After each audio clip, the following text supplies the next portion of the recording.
اس کے اعضاء کو وہ گناہ بھلا دیے.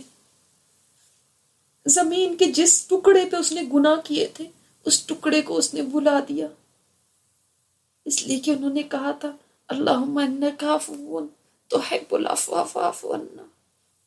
ان بندوں نے دنیا میں کہا تھا اے اللہ تو توبہ کو پسند کرتا ہے، تو توبہ تو معاف کرنے والا ہے، معافی کو پسند کرتا ہے، تو ہمیں معاف کر دے. اس لیے کہ ان بندوں نے دنیا میں یہ کہا تھا تو رب نے دیکھو کیسے مٹا دیا. اس نے توبہ کا دروازہ اتنا بڑا رکھا، 40 سال کی مسافت کے برابر اتنا بڑا دروازہ کھلا رکھا تھا، اور اس کو معاف کرنے میں کوئی پرواہ نہیں ہوتی تھی. پتہ ہے کیوں اتنا کھلا رکھ رہا تھا؟ کیا رکھنے کی ضرورت تھی اتنا کھلا؟ اس لیے کہ اگر تنگ ہوتا تو ایک بندہ خود تو گزر سکتا تھا، اس کے ساتھ اگر بیگیج ہوتا نا پھر نہیں گزر سکنا تھا. 2 سوٹ کیس اگر کسی نے ساتھ لیے ہوتے تو نہیں گزر سکتا تھا. اگر اللہ تعالیٰ نے اتنا بڑا دروازہ اس لیے رکھا کہ تم گناہوں کا کتنا بھی بیگیج اٹھا کے لے آؤ، میرے پاس آ جاؤ، یہ دروازہ اتنا کھلا ہے کہ تم جتنا مرضی بیگیج لے آؤ گے تم اس سے گزر کے آ سکتے ہو. اس نے تو اپنے عرش کے اٹھانے والے فرشتوں سے بھی کہہ دیا، اس کے گرد جتنے فرشتے ان سے بھی کہہ دیا ہوا تھا اے فرشتوں جو میرے اوپر ایمان رکھتے ہیں تم ان کے لیے دعائیں کرو، مجھ سے دعائیں کرو ان کے لیے.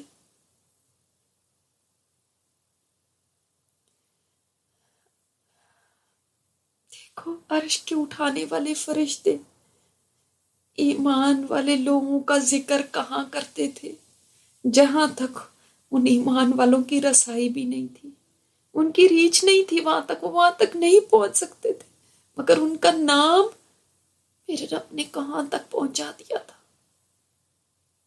میرا رب کتنا رحیم ہے.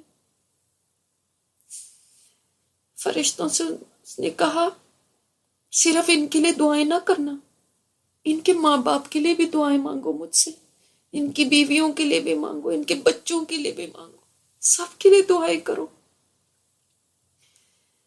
اللہ اکبر، اتنا رحیم رب. ان کے لیے جنت مانگو مجھ سے، ان کے لیے قیامت کے عذابوں سے پناہ مانگو مجھ سے.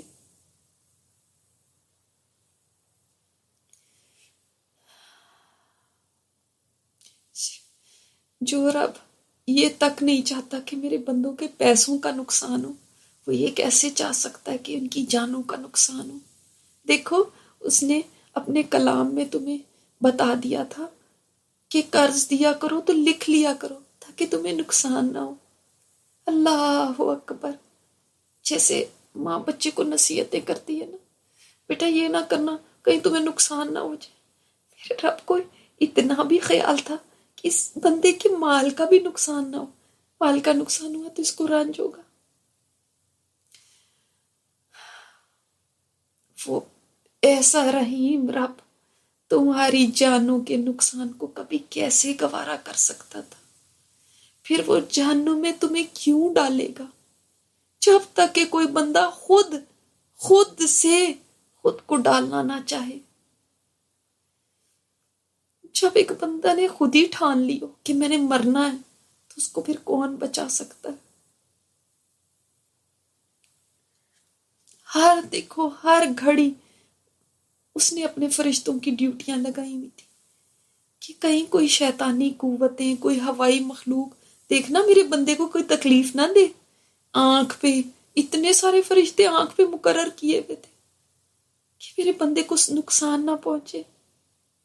وہ سارا وقت اپنے کلام میں بتاتا رہا مجھے نحن اقرب الیہ من حبل الورید ان اللہ بالناس لرؤوف رحیم هو معکم اینما کنتم وَإِذَا سَأَلَكَ عِبَادِي عَنِّي فَإِنِّي قَرِيبٌ. کبھی کہتا ہے میں تم سے شارک سے بھی زیادہ قریب ہوں، میں تمہارے ساتھ ہوں، تم جہاں کہیں بھی ہو. کبھی وہ کہتا یاد رکھنا تمہارا رب بہت شفقت کرنے والا رحیم ہے. کبھی قریب کہا، کبھی اتنا قریب کہ حبل الورید سے بھی زیادہ قریب. قریب کون ہوتا ہے؟ قریب جس سے محبت ہوتی ہے، جس سے محبت ہوتی ہے. اسی لیے جب بندے اس سے معافی بھی مانگتے ہوتے تھے تو اگر بندوں کے آنسو گر پڑتے تھے، ایک آنسو بھی اگر گر پڑتا تھا، صرف ایک آنسو، مکھی کے سر کے برابر بھی آنسو نکل آتا تھا اپنے گناہ یاد کر کے یا شرمندگی سے، تو اس کی رحمت جوش میں آ جاتی تھی. فرماتا تھا میرے رب مجھے معاف کر دے. بندہ کہتا تھا میرے رب مجھے معاف کر دے، تو وہ رب فرماتا تھا میرے بندے تو نے توبہ کی ہے، میں نے تجھے معاف کر دیا. بندہ پھر توبہ توڑ بیٹھتا تھا، پھر اس سے غلطی ہو جاتی تھی، پھر وہ کہتا تھا میرے رب مجھے معاف کر دے. وہ رب پھر کہتا تھا اے میرے بندے میں نے تجھے معاف کر دیا. پھر بندہ توبہ کو توڑ بیٹھتا تھا. ہائے وہ رب فرماتا تھا اے میرے بندے اگر تو نے 100 دفعہ بھی توبہ کی، 100 دفعہ بھی توڑ بیٹھا تو میرا در کھلا ہے، تو پھر آ کے توبہ کر لینا، تو دیکھے گا تیرا رب معاف کرنے والا. صرف ایک دفعہ کہہ دینا اے میرے رب مجھے معاف کر دے، میں معاف کر دوں گا اور مجھے کوئی پرواہ نہیں. اس نے یہ نہیں کہا، کبھی نہیں ہمیں کہا تھا دنیا میں کہ صرف اتنی دفعہ تمہارے پاس توبہ کرنے کے چانس ہے، اس کے بعد نہیں ہے. نہیں، کبھی کاؤنٹ نہیں لگایا توبہ کا. یہ نہیں کہا اب آئندہ کرو گے نا تو آئندہ کے لیے کبھی بھی توبہ نہیں پھر ہوگی، بس تمہارے پاس چانس ختم ہو گیا، تم تو بار بار توبہ توڑتے جا رہے ہو. وہ یہ نہیں کہتا تھا. بندوں کے گناہوں سے تو زمین اور آسمان تک تنگ آ جاتے تھے.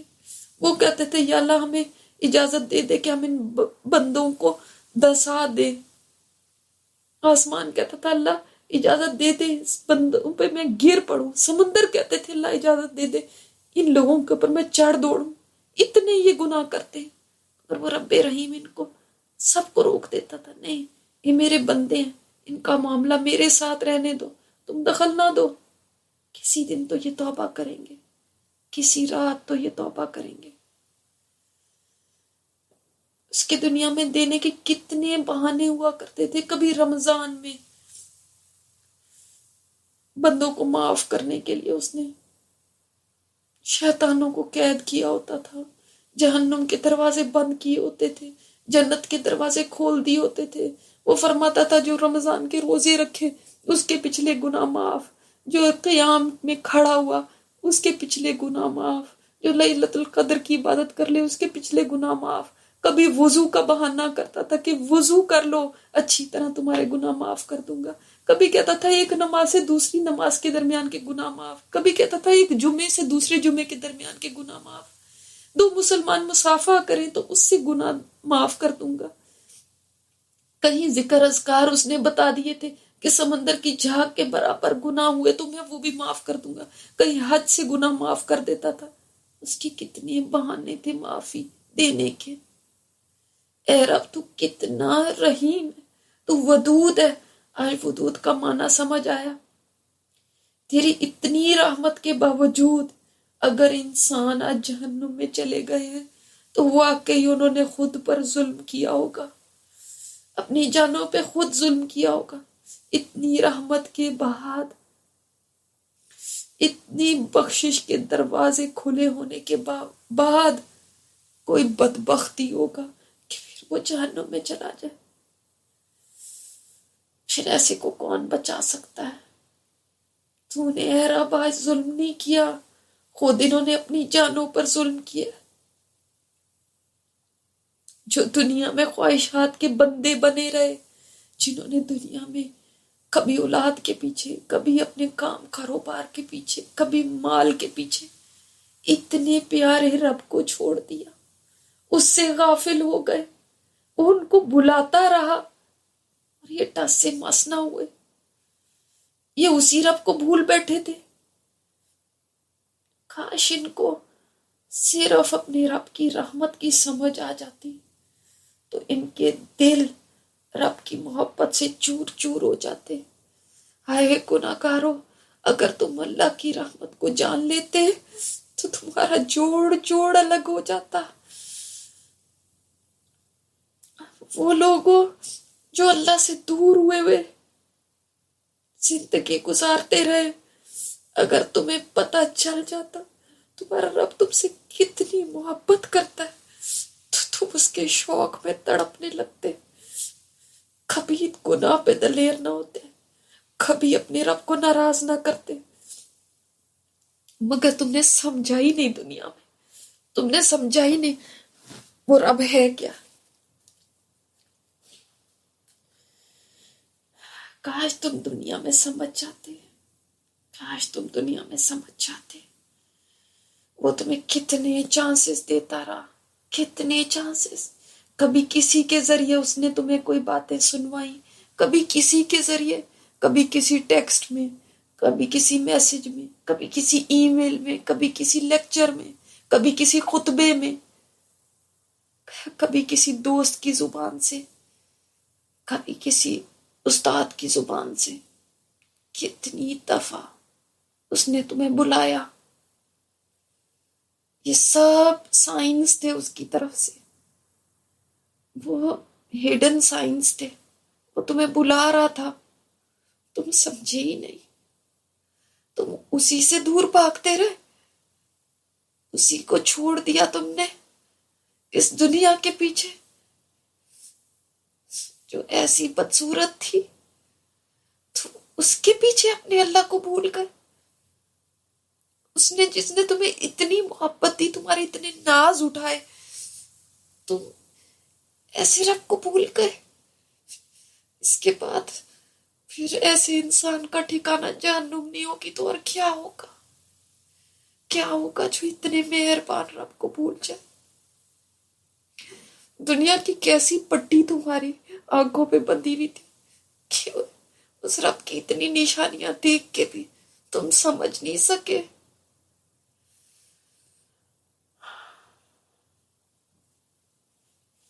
اور دیکھو، اس نے ایسی جنت بھی تمہارے لیے بنائی، اس کے لالچ تمہیں دیے، کبھی اپنے کلام میں لالچ دیے جنت کے، کبھی خوف دلایا جہنم سے تاکہ تم پلٹ آؤ اس کی طرف، پھر بتا دیا جنت میں انٹری ہے، ایگزٹ نہیں ہے، میں تمہیں وہاں پہ بھیجوں گا نا، تمہیں وہاں پہ داخل کروں گا تو کوئی تمہیں نہیں نکال سکے گا، نہ خود نکلو گے نہ کوئی نکالے گا۔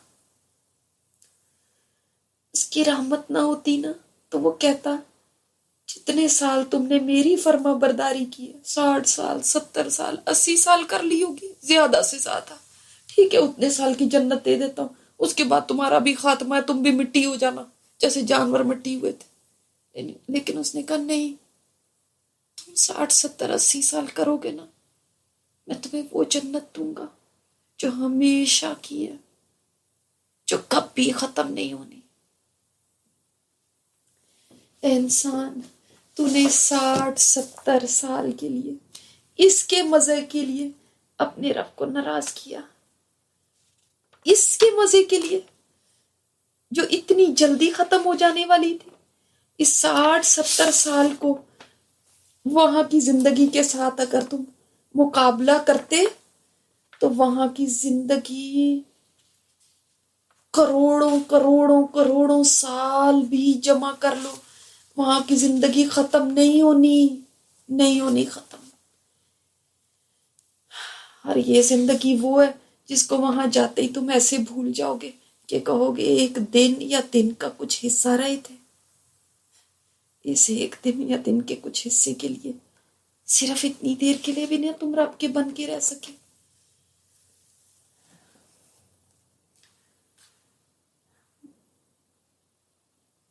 ابھی میں انہیں خیالوں میں تھی کہ ایک آواز نے مجھے چونکا دیا.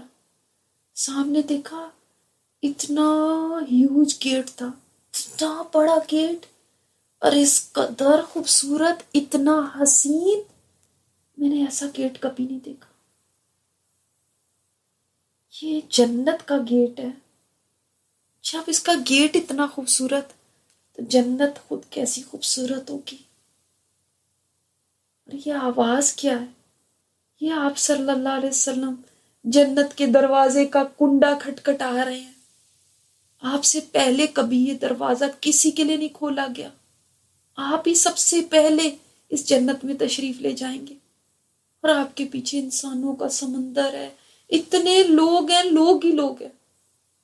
جنت کے 8 گیٹس ہیں، اور یہ گیٹس اتنے بڑے ہیں، اتنے بڑے ہیں. ان کی جو چوکھٹیں ہیں، ان کے درمیان کا فاصلہ 40 سال کے برابر کا ہے. 40 سال کوئی سفر کرتا رہے تو یہ 2 چوکھٹوں کے درمیان کا فاصلہ ہے. میرے نبی کے لیے دروازہ کھولا گیا ہے. آپ اندر تشریف لے گئے ہیں، اور آپ کے پیچھے وہ لوگ جا رہے ہیں جن کے چہرے 14ویں رات کے چاند کی طرح چمک رہے تھے. اور سب اکٹھے داخل ہو رہے ہیں. ایک ایک نہیں جا رہا کہ کوئی پہلے جائے تو دوسرے کو انتظار کرنا پڑے، دوسرا جائے گا تو تیسرے کو انتظار کرنا پڑے گا. نہیں نہیں، انتظار نہیں ہے یہاں پہ. دیکھو سارے کیسے ایک دوسرے کا ہاتھ تھام کے، ہاتھ میں ہاتھ ڈال کے داخل ہو رہے ہیں. جس وقت پہلا داخل ہو رہا ہے اسی وقت آخری داخل ہو رہا ہے. اس لیے کہ دروازہ اتنا بڑا ہے، 70,000 لوگ ایک ہی وقت میں گزر سکتے ہیں اس میں سے. یہ دروازے کھل گئے ہیں، فرشتے ان دروازوں سے آوازیں دے رہے ہیں. سبحان اللہ. کہیں سے آوازیں آ رہی ہیں، روزہ رکھنے والے ہو ادھر آ جاؤ، یہ باب الریان ہے. کہیں سے آوازیں آ رہی ہیں، او صدقہ دینے والو ادھر سے آؤ، یہ باب الصدقہ ہے. سبحان اللہ. کہیں سے آواز آ رہی ہے، وہ جہاد کرنے والو ادھر آؤ، یہ باب الجہاد ہے. کہیں باب الصلاح ہے، وہاں سے پکارا جا رہا ہے. اور کسی خوش قسمت کو ہر دروازے سے فرشتے پکار رہے ہیں. ابو بکر صدیق انہی میں سے ایک ہے. کتنا پیارا ویلکم ہو رہا ہے. ایسے لگتا ہے کہ منتظر ہیں کوئی، کہ آؤ آؤ جلدی، آپ لوگوں کا انتظار تھا. کہیں اچھی طرح وضو کرنے والے ایسے ہیں کہ ان کو جس دروازے سے جانا چاہیں ان کو اجازت ہے. جو عورت اپنے شوہر کی فرما بردار رہی، نماز روزے کی پابند رہی، عزت کی حفاظت کرتی رہی، اس کے لیے بھی اجازت مل گئی آج کہ جس دروازے سے مرضی چلی جائے. جس نے 2 بیٹیوں کی کفالت کی اس کو بھی آج اجازت ہے جس دروازے سے مرضی داخل ہو جائے. جس کے 3 بچے نابالغ فوت ہو گئے اس کو بھی اجازت ہے جس دروازے سے مرضی داخل ہو جائے. سبحان اللہ. یہ کیسی جگہ ہے، یہ کیسی جگہ ہے. میرا دل خوشی سے باغ باغ ہے. مجھے ایسے لگ رہا ہے آج کامیابی مل گئی. آج مجھے لگ رہا ہے میں نے کبھی کوئی غم دیکھا ہی نہیں. میں یہاں تک پہنچ گئی نا، مجھے سب کچھ مل گیا، سب کچھ مل گیا. آج میرے ارد گرد تمام لوگوں کے چہروں پہ خوشی دمک رہی ہے. میرے پاس اب کوئی دعا ہے نہیں مانگنے کے لیے. اب مجھے سب کچھ مل گیا، اب اور کچھ چاہیے ہی نہیں. ایسے لگ رہا ہے کہ وہ وقت آ گیا جس کا مدتوں سے انتظار تھا، جس کے خواب دنیا میں دیکھتے تھے کہ کبھی جنت میں جائیں گے، جس کا سوال کیا کرتے تھے اپنی دعاؤں میں. وہ جنت آج میرے سامنے ہے. انتظار کی گھڑیاں ختم ہو گئی ہیں، اب میں اس میں داخل ہونے والی ہوں. اور جنت میں داخل ہونے کے بعد کیا ہوگا یہ ہم انشاءاللہ کل دیکھیں گے کہ جنت کیسی ہے، کیا استقبال